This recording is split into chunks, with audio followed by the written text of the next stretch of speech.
show you how you can add visuals to your pages on Book Creator.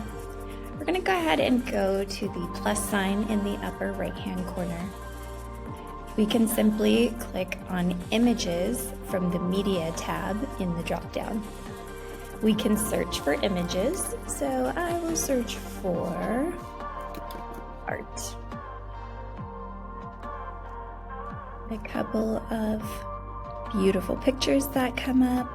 I will go ahead and use this and add that onto my page.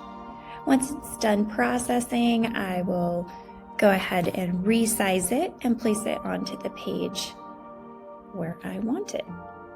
Another way you can add an image is to upload from your files. Again, we're going to click the plus sign, and then I am going to go ahead and go to More. I'm going to click Files, and I can choose, I have most of my images on my desktop, so you would locate where you do have the image that you want to import in your files. Mine's on my desktop and it defaults to that. I'll go ahead and click my image that I want, and I'll open that. It will process, and then we see it right there on the page. I can resize and put it where I'd like it.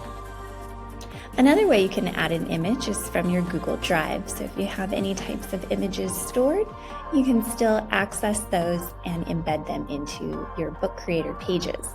Again, the plus sign, again, go to More, and then I'll click on my Google Drive. If you don't yet have your Drive linked to your Book Creator account, you can click on Add Apps, and then it does give you the option to link your Google Drive right here. I'm going to go ahead and go back.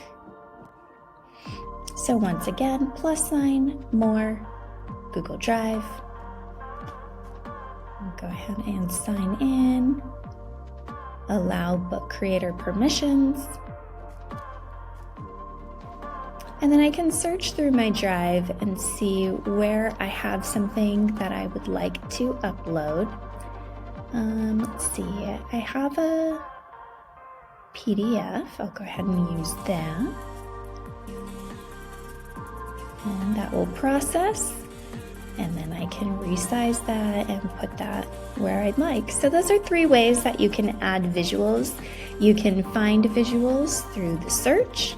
You can also upload from files or your Google Drive. I hope you found that helpful.